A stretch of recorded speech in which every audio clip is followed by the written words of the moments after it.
ఈ వారం అమ్మవారికి సంబంధించినటువంటి భవానీ అష్టకంలో 4వ శ్లోకానికి చేరాం అందరం కూడా.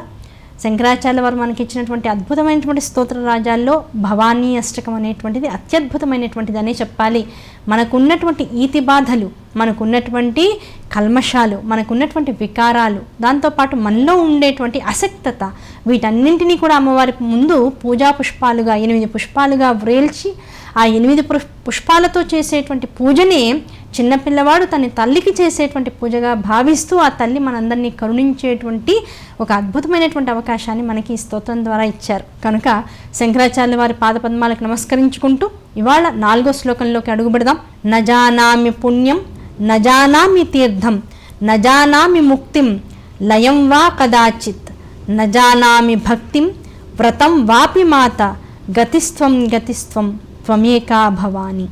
ఇది 4వ శ్లోకం. ఇందులో ఏం చెప్తున్నారు?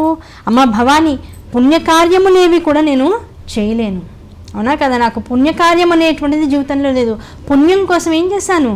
తక్కువ ద్రవ్యాన్ని ఇచ్చి అతి ఎక్కువ పుణ్యాన్ని ఇవ్వగలిగేటువంటి గోదానాలు వంటివి కేవలం భావన మాత్రంగా చేసేస్తూ పోయా. ఇదేదో నాకు గొప్ప పుణ్యాన్ని ఇచ్చేస్తుందని భావించేస్తూ ఉన్నా. కొద్దిగా ఇచ్చి అనంతాన్ని ఆశిస్తూ ఉన్నా.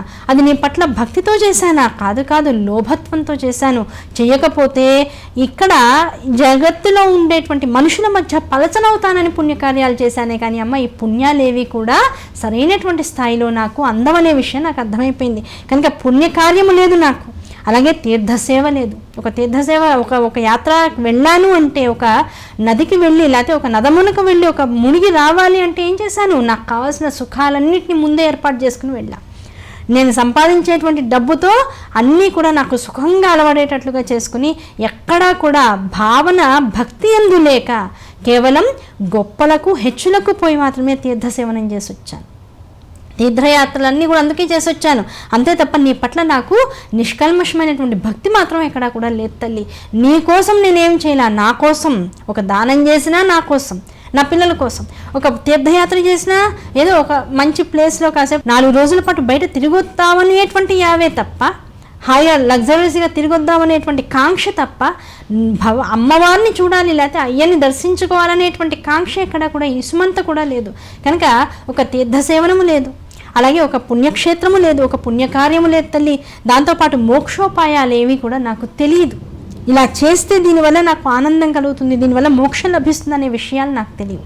కేవలం నా ఆనందం కోసం, నా చుట్టుపక్కల ఉన్న వాళ్ళకి ఆనందాన్ని ఇవ్వడం కోసం, నేను ఇంత డబ్బు సంపాదిస్తున్నాననేటువంటి అహంకారాన్ని 10 మందికి చెప్పుకోవడం కోసం ఇన్నాళ్ళు కార్యక్రమాలు చేశాను కానీ నిజమైన పుణ్యకార్యము లేదు, తీర్థసేవనము లేదు. దాంతోపాటు అసలు మోక్ష ఉపాయం అనేటువంటిది ఈ జగత్తులో ఉందనేటువంటి ఈ విషయం కూడా నాకు ఇంతవరకు తెలియదమ్మా. ఆ తెలియనితనంతో ఏం చేసేస్తున్నాను? జన్మరాహిత్యం అనేటువంటిది లేకుండా ఇబ్బంది పడుతున్నాను. ఒక జన్మ తర్వాత ఇంకో జన్మ, ఇంకో జన్మ తర్వాత ఇంకో జన్మ, ఇప్పటికి ఎన్ని జన్మలు అనుభవించాను. ఈ ఎన్ని జన్మలతో పాటు కలిగేటువంటిది ఏమిటి? బాధ, ఇబ్బంది తప్ప అన్యమైనటువంటి విషయాలు ఏమీ లేవు. ఆ జన్మలతో పాటు కూరుకుపోయే కర్మ ఫలితాలను ఆశిస్తూ కర్మలు చేస్తూ ఉండడం వల్ల ఎప్పుడూ కూడా మనుషులతో మాటలు అనిపించుకుంటూ ఉండడం లేదు, రకరకాలైనటువంటి ఈతి బాధల్ని అనుభవిస్తూ పోతూ ఉండడం.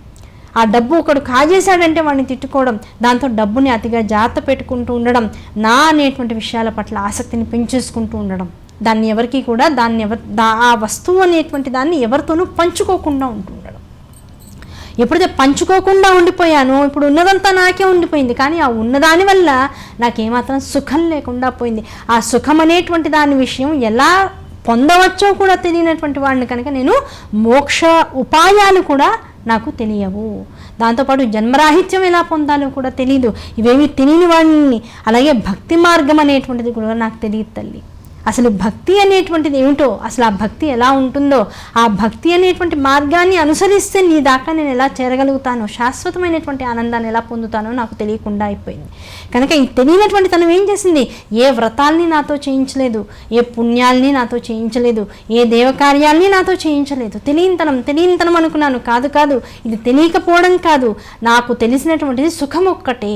ఆ సుఖంలో ఓలలాడుతూ తేనెయందు ఇరుక్కుపోయినటువంటి రెక్కలు ఏవైతే ఉన్నాయో వాటిని మళ్ళీ బలంగా లేపుకోలేననేటువంటి అసమర్థత కలిగినటువంటి ఈగ ఆ తేనె జీవితం అని ఎలాగైతే అందులోనే పడి చివరికి జీవితాన్ని చాలించేస్తుందో అలా ఈ అశాశ్వతమైనటువంటి జగత్తంతా కూడా నిత్యం అనుకుని, అదే తీపి అనుకుని, అదే నాకు ప్రాప్తం అనుకుని అందులో పడి కొట్టేసుకుంటూ ఉన్నాను. బయటికి రావడానికి రకరకాల మార్గాలు కనబడ్డాయి. ఏ మార్గాన్ని నేను అవలంబించడానికి నా మనస్సు ఏమాత్రం అంగీకరించకుండా ఉన్నది. సుఖాపేక్షలో, సుఖాసక్తితో మునిగిపోయి ఉన్నాను. కనుక ఎప్పుడైతే ఆ సుఖం అనేటువంటిది తనంతట తానుగా వెళ్ళిపోయిందో నా దగ్గర నుంచి, అప్పుడు దుఃఖం అనేటువంటిది ముంచేసింది. ఎప్పుడైతే దుఃఖం అనేటువంటిది ముంచేసిందో అప్పుడు ఈ దుఃఖంలోంచి ఎలా బయటికి రావాలనేటువంటి కారణాలు వెతుక్కుంటూ ఉన్నాను. ఆ కారణాలు వెతుక్కుంటూ ఏం జరిగింది? ఆ కారణాలలో నువ్వు ఒక అతిపెద్ద మహాకారణంగా నాకు కనపడ్డావు. నీ నామం కనబడింది. ఈ దుఃఖంలో ఈ నామం చదివితే ఈ నామం వల్ల దుఃఖములన్నీ కూడా పోతాయి, జన్మరాహిత్యం లభిస్తుంది అనేటువంటి విషయం అర్థమైపోయింది. ఎప్పుడైతే ఆ విషయం అర్థమైపోయిందో ఇంకా అన్ని దుఃఖాలకి మూలమంత్రమైన నీ నామాన్ని జపించడం మొదలెట్ట. ఆ నామం జపించడం మొదలెట్టాక ఏం కలిగింది? ఇంకా ఏ వస్తువు మీద మరల ఆసక్తి పుట్టకుండా దుఃఖము మాయమైపోయి, లోభత్వం మాయమైపోయి, నువ్వు తప్ప అన్యమైనటువంటి దాని వైపు మనస్సు రమించకుండా నీ యందు నిలిచిపోయింది. ఆ నిలిచిపోయేటువంటి స్థితి ఎప్పుడైతే అవగతమైందో ఇంకా నేను చేసేటువంటి పుణ్యకార్యము నీ నామాన్ని నిత్యము ఉచ్చరిస్తూ ఉండడమే, నేను చేసేటువంటి తీర్థసేవనము నీ నామాన్ని నోటితో ఉచ్చరించడం వల్ల కలిగేటువంటి ఆనందాన్ని కనుల వెంట నీరుగా కారుస్తూ అందులో తడిసిపోతూ ఉండడమే. అలాగే నాకు మోక్షోపాయం మరొకటి లేదు, నీ నామాన్ని ఉచ్చరించడం తప్ప, నిన్ను కళ్ళతో దర్శిస్తూ ఉండడం తప్ప, నిన్ను మొత్తం నా శరీరంతో అవగతం చేసుకుంటూ ఉండడం తప్ప, ఆలోచిస్తూ ఉండడం తప్ప, నిన్ను గురించినటువంటి ధ్యాసతో ఉంటూ ఉండడం తప్ప, జన్మరాహిత్యం కూడా లేకుండా, ఇంకా ఈ జన్మరాహిత్యం అంటే మరణ జన్మ పొందకుండా ఉండడం అనేటువంటి విషయం అర్థంగానే నీ నామాన్ని చెప్పుకోగలిగేటువంటి జన్మ ఉండడమే కావాలి తప్ప నీ నామం చెప్పుకోలేనటువంటి సుఖాన్ని మళ్ళీ నాకు ఇచ్చేటువంటి జన్మ కూడా నాకు అక్కర్లేదు, మోక్షము కూడా నాకు అక్కర్లేదు అనేటువంటి స్థితికి వెళ్ళిపోతూ ఉన్నాను. కనుక అమ్మ ఇప్పుడు నాకెవరు దిక్కు? నీ నామమే దిక్కు, నీవే దిక్కు. కనుక నిన్ను పట్టుకున్నటువంటి వాడికి ఇంకా మరల దేని యందు కూడా ఆసక్తి జనించడానికి కానీ లేకపోతే దాని యందు మోహము కలగడానికి కానీ అవకాశం లేదు. అవకాశము లేనటువంటి స్థితి ఏదైతే శాశ్వత ఆనందాన్ని నాకు మనస్సు యందు మిగిల్చి ఆనందముతో ఓలాడేటట్లుగా చేస్తుందో అటువంటి నువ్వు తప్ప నాకు మరొక దిక్కు లేకుండా నువ్వే సర్వత్రా వ్యాపించి ఉన్నావు. కనుక ఆ సర్వత్రా వ్యాపించి ఉన్నటువంటి నీవే నాకు అన్నింటా దర్శనం ఇచ్చేటువంటి భాగ్యాన్ని కలిగించు అని శంకరాచార్య వారు ఈ శ్లోకంలో చెప్తున్నారు. చెప్పడంతో పాటు ఏం చేస్తున్నారు? మనకి ఆ రకంగా మన మనస్సుని, మన స్థితిగతుల్ని మార్చుకునేటువంటి ఏర్పాటు ఆ జగన్మాత శరణు వేడుతూ చేసుకుంటూ ఈ స్తోత్రాన్ని చదువుకునేటువంటి వీలుని కల్పిస్తూ ఉన్నారు. కనుక వారికి నమస్కరించుకుంటూ ఈ శ్లోకాన్ని రాగయుక్తంగా పాడుకునేటువంటి ప్రయత్నం చేద్దాం.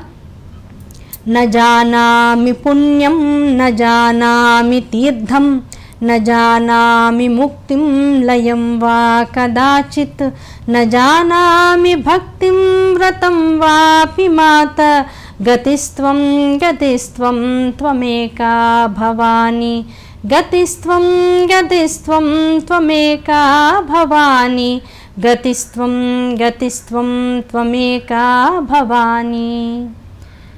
వచ్చే ఎపిసోడ్లో 5వ శ్లోకంతో మళ్ళీ కలుద్దాం. అంతవరకు అందరికీ కూడా శ్రీమాత్రే నమః.